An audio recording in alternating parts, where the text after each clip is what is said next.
Welcome to the third topic of daily scan. इस topic पर अपन एनालाइज करेंगे COP28 को, जो रिसेंटली यूएई में कंक्लूड हुआ। यूएई की सिटी दुबई में ये हेल्ड किया गया था। अब यदि अपन समझें कि क्या सक्सेस रही है इस इवेंट की और क्या फेलियर्स, क्या क्लाइमेट चेंज को कंट्रोल करने के लिए ये हिस्टोरिक मोमेंट है, जैसे कि जो जो होस्ट कंट्री है यूएई का मानना है, या तो फिर ये एक वाटर डाउन इवेंट है, ये सबको अपन इस वीडियो में एनालाइज करेंगे। तो जो सबसे बड़ा अचीवमेंट इसमें अचीव किया गया है वो है यूएई कंसेंसस। क्या है ये यूएई कंसेंसस? ये है फॉसिल फ्यूल को पहली बार कहा गया है कि टेपर डाउन किया जाएगा और फेस आउट करने की भी बात की गई है, यानी कि transitioning away from fossil fuels, that is to achieve a goal of net zero. Fossil fuel से ट्रांजिशन अवे करना, क्लियर बात पहली बार कही गई है। ये इसलिए भी इंपॉर्टेंट है दो कारणों से। सबसे पहला, कभी भी यूएन के क्लाइमेट कॉन्फ्रेंस में पहली बार ऐसा हुआ है जब इंटायर फॉसिल फ्यूल को फेस आउट करने की बात की गई है। That is a very first important. Second, इसलिए भी ये इंपॉर्टेंट रखता है क्योंकि आप देखिए इस बार का होस्ट था यूएई, जो खुद एक ओपैक कंट्री का मेंबर है और जिसकी इकोनॉमी फॉसिल फ्यूल पर भारी डिपेंडेंट है। तो ये एक क्लियर कट सिग्नल देता है आगे के लिए कि यदि वर्ल्ड को एक बेटर प्लेस रहना है, स्टेबलाइज करना है, नेट जीरो की ओर बढ़ना है, तो सिर्फ और सिर्फ फॉसिल फ्यूल को हटाना ही एकमात्र सॉल्यूशन है। जहां इसे एक तरफ हिस्टोरिक मूव कहा गया है, वहीं इस पूरे के पूरे ऑप्शंस में देखा जाए तो बहुत सारे लैकुनास हैं, उनको अपन समझते हैं। सबसे पहली बार कि यहां पर कोई भी टाइम शेड्यूल नहीं बताया गया है, कोई स्पेसिफिक टारगेट नहीं सेटअप किया गया है कि कब ये ट्रांजिशन अचीव किया जाएगा। इस वजह से जो फर्स्टली जो कंट्रीज हैं चीफ एमिटर्स, जैसे कि China, US and even India, they are unlike to take any measures, जिसकी वजह से इमीडिएट टाइम पर कोई भी ग्रीन हाउस गैस एमिशन में डाउनफॉल होता है। यदि सेकंड देखा जाए तो इसमें क्लियरली कहा गया है कि ट्रांजिशन फ्यूल्स का जरूरत पड़ेगी इस ट्रांजिशन को अचीव करने की। जब ट्रांजिशन फ्यूल की बात होती है तो वो मतलब होता है नेचुरल गैस, क्योंकि natural gas compare to other fossil fuels least polluting है। लेकिन ओवरऑल यदि अपन देखें तो इसका कंट्रीब्यूशन बहुत ज्यादा सिग्निफिकेंट है। इसके दो अर्थ है। सबसे पहली बात कि स्पेसिफिक कुछ फॉसिल फ्यूल्स को ज्यादा टारगेट किया गया है, जैसे कोल, जो डेवलपिंग कंट्रीज लाइक चाइना और इंडिया जिस पर डिपेंडेंट है। वहीं डेवलप्ड कंट्रीज जो कि नेचुरल गैस पर डिपेंडेंट है, उन्होंने टैक्टिवली शील्ड कर लिया अपने ऊपर से। एक मेजर एजेंडा दिखाता है कि कैसे डेवलप्ड कंट्रीज अपने पॉलिटिक्स, अपनी कंट्री को बचा के हमेशा से रखते हैं। फाइनली जो एक इंपॉर्टेंट पॉइंट है वो ये है, इसमें सिर्फ फॉसिल फ्यूल्स इन एनर्जी सेक्टर की बात की गई है, नॉट ऑल फॉसिल फ्यूल्स, क्योंकि एक कंट्री सऊदी अरेबिया का बहुत सीवियर ओपोजिशन आया और इनफैक्ट यही एक ऐसा प्रोविजन था जो बहुत समय से डेडलॉक रखा था। हालांकि ये अचीव हुआ, ये एक अच्छा मूव है, बट कैसे ये ट्रांजिशन होगा इसके बारे में कुछ भी मेंशन नहीं है। सेकंड, यदि अपन देखें तो फेस डाउन ऑफ कोल एक मेजर है। इसके पहले यदि देखा जाए तो 2022 में भी मेंशन किया गया था, जब इजिप्ट में COP27 हुआ था, तब भी इसका मेंशन किया गया था। यानी कि सारे फॉसिल फ्यूल्स एक तरफ, कोल को स्पेसिफिकली टारगेट किया है क्योंकि इन्हें सबसे ज्यादा डर्टी फ्यूल कहा गया है। क्लियरली अभी भी यदि देखा जाए तो ये 2021-22 दोनों में मेंशन होने के बाद भी कोई भी नया स्टेप नहीं लिया गया है। कैसे ये अचीव किया जाएगा इसके बारे में भी कोई बात नहीं की गई है। और तीसरी सबसे बड़ी बात, चाइना और इंडिया जो मेजरली कोल पावर प्लांट पे डिपेंड करते हैं, उनका इस पर कोई भी एग्रीमेंट नहीं है। लास्ट यदि अपन देखें, एक प्रोविजन इंट्रोड्यूस करने की बात की गई थी कि कोई भी कोल पावर्ड फायर प्लांट जो नया बनता है वो बिना कार्बन कैप्चर टेक्नोलॉजी के बने ना बने, यानी इनग्रेन्ड कार्बन कैप्चर टेक्नोलॉजी नए थर्मल पावर प्लांट में होनी चाहिए। इस प्रोविजन का दोनों सबसे बड़े कोल, चाइना और इंडिया, जो दोनों सबसे बड़े कोल थर्मल डिपेंडेंट कंट्रीज है, उन्होंने बेहद अपोज किया और एज अ रिजल्ट इस पे कोई भी एग्रीमेंट नहीं हुआ।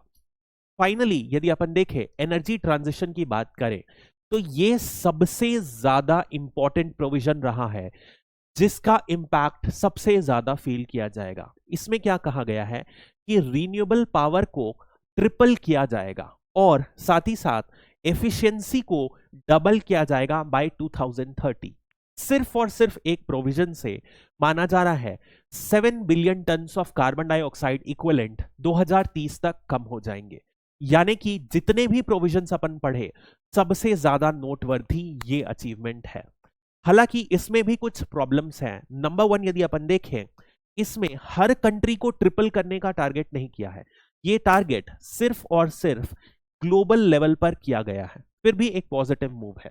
इसके बाद यदि देखें तो इसको पूरे करने में बहुत सारे चैलेंजेस हैं। नंबर वन चैलेंज आएगा फंडिंग का, और फंडिंग पे ये माना जा रहा है कि इतना अचीव करने के लिए $1 ट्रिलियन से ज्यादा पैसा हर साल चाहिए होगा। ये पैसे की भरपाई कौन करेगा? क्या डेवलप्ड कंट्रीज इसका पार्ट बनेंगी? डेफिनेटली उसको एड्रेस नहीं किया गया है। डेवलपिंग कंट्रीज की इस मुताबिक पोटेंशियल कम है, तो ये फंडिंग एक मेजर इशू आएगा। नेक्स्ट मेजर जो इशू आता है वो है टेक्नोलॉजी का। सबसे बड़ा जो रिक्वायरमेंट आता है रिन्यूएबल के साथ उनके इंटरमिटेंट नेचर को एड्रेस करने के लिए storage, therefore battery storage comes into play. लेकिन huge battery production has to be required. Battery production requirement के लिए लगभग 16 गुना बढ़ेगा। यदि ये अचीव करना है तो बैटरीज की प्रोडक्शन कॉस्ट बहुत कम होनी पड़ेगी। क्रिटिकल मिनरल्स जैसे कि लिथियम, निकल, इनकी एक्सप्लोरेशन बढ़ाना पड़ेगा। पूरी की पूरी सप्लाई चेन को एड्रेस करना पड़ेगा। बट ये यूनाइटेड नेशन UNFCCC के एम्बिट के बाहर है, तो इसे बिल्कुल एड्रेस नहीं किया गया है। फाइनली यदि अपन अभी देखें तो ये इस पूरे के पूरे रिन्यूएबल ट्रिपलिंग में जहां पर 11 टेरावाट्स करीब जो इलेक्ट्रिसिटी प्रोड्यूस होगी, इसमें जो सबसे बड़ा रोल प्ले करने वाला है वो है solar. The yellow one is the solar one, and उसके बाद यदि आप देखोगे wind is the second most. यानी कि सोलार और विंड इलेक्ट्रिसिटी पोटेंशियल सबसे ज्यादा ग्रोथ अभी से लेकर 2030 में सोलार में है। यानी कि इस रेफरेंस को अपन समझते हैं तो इंटरनेशनल सोलार अलायंस जो कि इंडिया द्वारा लेड ऑर्गेनाइजेशन है, उसका स्केल अप कैसे होगा ये सब्सटैंशियली लीड करेगा कि ये टारगेट कितना ज्यादा अचीव होता है। तो this target would be new Delhi oriented और इंडिया की नेशनल पॉलिसी के बहुत ज्यादा अलाइन करता है। यदि अपन बात करें एक बहुत ही स्पेसिफिक जो पॉजिटिव डील रीच की गई है वो मीथेन एमिशन कट की बात की गई है। यहां पर टारगेट है कि सब्सटैंशियली मीथेन को कट डाउन करने की जरूरत है बाय 2030। इसमें भी कोई मेजर बात नहीं की गई है क्योंकि 2021 में 100 कंट्रीज ने वॉलेंटली ये एग्री किया था कि हम मीथेन एमिशन को 30% से बाय 2030 तक कट कर देंगे। इस एग्रीमेंट में अगेन लाइवस्टॉक के इन्वॉल्वमेंट की वजह से इंडिया जैसी कंट्री ने इस एग्रीमेंट को अपोज किया है। यदि मीथेन की बात करें तो एग्रीकल्चर सेक्टर में दो तरफ, एक तरफ जब काउस या अदर जो इस तरीके के लाइवस्टॉक होते हैं जब उनका खाना पाचन होता है तब मीथेन रिलीज होती है, और second major constituent rice field से मीथेन रिलीज होती है। बिकॉज एग्रीकल्चर सेक्टर इन्वॉल्व है और एग्रीकल्चर इंडिया में एक बहुत हॉट सेंसिटिव टॉपिक है क्योंकि एक substantial close to 42% according to the recent World Bank data India की पॉपुलेशन वह एग्रीकल्चर पर डिपेंडेंट है। इस वजह से यदि इस स्टेक होल्डर को देखा जाए तो इंडिया ने इस एग्रीमेंट को अपोज किया है, साइन नहीं किया है। फाइनली इस पर कोई टारगेट स्पेसिफिक नहीं सेट किए गए हैं, लेकिन एक बात तो क्लियर है कि ध्यान मीथेन की तरफ आ रहा है। और मीथेन यदि अपन समझें तो बहुत इसलिए इंपॉर्टेंट है क्योंकि इसकी जो पोटेंसी होती है ये 80 टाइम्स ज्यादा इन्वायरमेंट को गर्म करता है कंपेयर टू कार्बन डाइऑक्साइड, इसलिए ये रिस्पॉन्सिबल है। एग्जाम्पल, ग्लोबल लेवल पर यदि देखा जाए 25% जो भी एमिशंस होते हैं वो मीथेन के होते हैं, इसलिए ये एग्रीमेंट इंपॉर्टेंट है और कम से कम इसकी बात की जा रही है। That is a positive step. यदि अपन लॉस एंड डैमेज फंड की बात करें तो लॉस एंड डैमेज फंड क्या होता है? क्लाइमेट चेंज की वजह से जो ऐसे चेंज जिसकी वजह से सब्सटैंशियल लॉस हो जाए, यानी कि जैसे कि बारिश हुई, बारिश होने के बाद इरेगुलर वर्षा हुई, साइक्लोन हुआ, ड्रॉट हुआ, कुछ ऐसा डैमेज हो सकता है जिसे आप कभी भी प्रिवेंट नहीं करते। उस डैमेज को रिकवर करने के लिए एक फंड बनाया गया है, लॉस एंड डैमेज फंड। ये एक पॉजिटिव स्टेप है। तो हालांकि इस फंड को सेटअप किया गया था 2022 के सीओपी में इजिप्ट में, लेकिन इसे यहां पर दुबई में सीओपी 28 में ऑपरेशनलाइज किया गया और साथ ही साथ पहले ही दिन इस फंड को ऑपरेशनलाइज किया गया और $800 मिलियन की फंडिंग भी मिली। लेकिन ये फंड ग्रॉसली इनएडिक्वेट है, ऐसा सब मानते हैं। प्लस यहां पर डिस्टिंक्शन की गई है एलडीसीज और लीस्ट डेवलप्ड कंट्रीज और particularly small island development countries. ये एक पॉजिटिव है, लेकिन इनके रूल्स में कैसे कितना फंड दिया जाएगा ये कोई क्लैरिटी एक्सप्रेस नहीं की गई है। फाइनली यदि अपन बात करते हैं ग्लोबल स्टॉक टेक की, इसका सबसे इंपॉर्टेंट बात यह है कि पेरिस एग्रीमेंट में ही मेंशन था कि ग्लोबल स्टॉक टेक किया जाएगा और हर 5 साल में किया जाएगा। इस बार इसे किया गया, which is a very progressive move. हालांकि जब पाया जाएगा तो बहुत क्लियर है कि हम लोग 1.5 डिग्री सेल्सियस जो प्रिफर्ड टारगेट है पेरिस एग्रीमेंट का, उससे एमिशन से बहुत दूर है। यदि इसे अचीव करना है तो इमीडिएटली हमें एमिशन में मोर देन 40% रिडक्शन की जरूरत है। सेकेंडली, यदि अपन बात करें अभी जिस हिसाब से क्लाइमेट चेंज और टेम्परेचर बढ़ रहा है, यह बात क्लियर है कि 2.1 से 2.8 डिग्री सेल्सियस का टेम्परेचर राइज देखा जा सकता है बाय 2050। हालांकि ये कम है 4 डिग्री से यदि पेरिस एग्रीमेंट नहीं इंप्लीमेंट होता उससे, लेकिन फिर भी this would threaten very very important environment and other important developments को डीरेल कर सकता है। यदि अपन ग्लोबल गोल ऑन अडाप्टेशन की बात करें, यहां पे सबसे पहली बार national level adaptation plan create करने की बात की गई है 2030 के। साथ ही साथ ग्लासगो कॉन्फ्रेंस में कुछ फ्रेमवर्क डिसाइड हुआ था, किन फ्रेमवर्क्स और इंडिकेशन में अडाप्टेशन फ्रेमवर्क को के लिए पैसा दिया जाएगा डेवलप्ड कंट्रीज के द्वारा डेवलपिंग कंट्रीज को। This was the agenda. Dubai में इसे फाइनली अडॉप्ट कर लिया गया है। मैं आपको बताना चाहूंगा कि अडाप्टेशन फ्रेमवर्क को नॉर्मली डेवलप्ड कंट्रीज हमेशा से अवॉइड करते आई हैं, क्योंकि जो अडाप्टेशन होता है ये बहुत स्पेसिफिकली लोकल लेवल पर होता है और इसका जो एजेंडा या बेनिफिट होता है वो भी लोकल लेवल पर होता है। इसलिए डेवलप्ड कंट्री ऐसे अडाप्टेशन के लिए फंड देने के लिए हमेशा हिचकते रही हैं।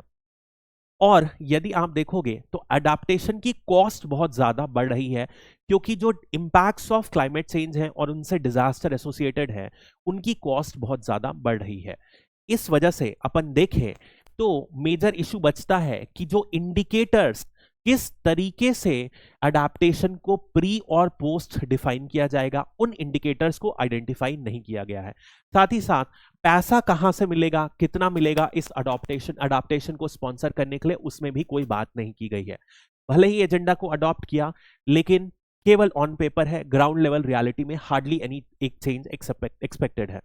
फाइनली यदि अडाप्टेशन फंड्स की बात करें तो यहां पर भी देखा जाए तो जो टारगेट है सीओपी 26 में सेटअप किया गया था ग्लासगो में कि फाइनली डबल किया जाएगा अडाप्टेशन फंड $240 बिलियन, ये टारगेट था 2022 तक का, 2025 तक का। बट इसे अभी तक अचीव नहीं किया गया है और डेवलप्ड कंट्रीज लगातार इसे कैसे अचीव करेंगी कोई भी क्लैरिटी नहीं दे रही हैं। और ये खुद यूएनएफसीसी बात को मानता है, even if this 40 billion target is achieved, उसके बाद भी क्या होगा, ये अडाप्टेशन के लिए सफिशिएंट नहीं है। This is grossly इनएडिक्वेट। यदि अपन बात करते हैं क्लाइमेट फाइनेंस की, तो ये भी लगातार जो 100 बिलियन टारगेट का सेट किया गया था 2009 में कोपोहैगन में, जो अचीव करना था 2022 तक, वो नहीं किया गया है। बट रिसेंटली $89 माना गया है कि अचीव कर लिया गया है और 2020 में ऐसा ओईसीडी बोलता है, हालांकि इसकी कोई क्रिटिकल जानकारी नहीं है, कोई भी ऑडिट नहीं है, कि $100 बिलियन अचीव हो चुका है। लेकिन फिर भी डेडलाइन के बियॉन्ड है और $100 बिलियन कैसे आगे मोबिलाइज होगा, क्या ये टारगेट स्टैटिस्टिक रखा जाएगा, इसके बारे में कोई भी बात नहीं की जा रही है। फाइनली यदि अपन बात करते हैं कार्बन ऑफसेटिंग सिस्टम, यानी कि कार्बन मार्केट की तरह से जो बात कर रहे थे, जिससे कंट्रीज इंसेंटिवाइज होंगी, इकोनॉमिक बेसिस में कार्बन को ट्रेड कर सकती हैं, उस बारे में भी कोई भी मेंशन नहीं किया गया। एक एजेंडा था, प्राइम मिनिस्टर मोदी ने भी इसकी बात की थी, लेकिन इससे रिलेटेड जो भी पॉलिसी मेजर्स थे इसको रेगुलेट करने के लिए, स्टार्ट करने के लिए, वो अभी तक नहीं बनाए गए। कंक्लूजन में अपन ये बात समझ सकते हैं कि जहां एक तरफ सीओपी ने बड़ी बड़ी हेडलाइंस बनाई, वहां पर जो डिलीवर्ड आउटकम्स हैं कुछ गिनती के ही हैं जो सब्सटैंशियल हो सकते हैं। एक बात बहुत क्लियर हो रही है कि डेवलप्ड कंट्रीज को अपने efforts, particularly with respect to the climate change, in respect to funds और टेक्नोलॉजी, और अपने एफर्ट को एनहांस करने की जरूरत है। और डेवलपिंग कंट्रीज के पास भी ज्यादा टाइम नहीं है कि वो लेटर ऑन डेवलप करके उसके बाद प्रोवाइड करें फंड्स। जरूरत है डेवलप्ड और डेवलपिंग कंट्रीज एक तरीके की कंसेंसस बना के आगे काम करें, क्योंकि क्लाइमेट चेंज इज रियल और उससे एसोसिएटेड इंपैक्ट्स हम डेली लाइफ पर फील कर रहे हैं। That's all for this topic. Thank you.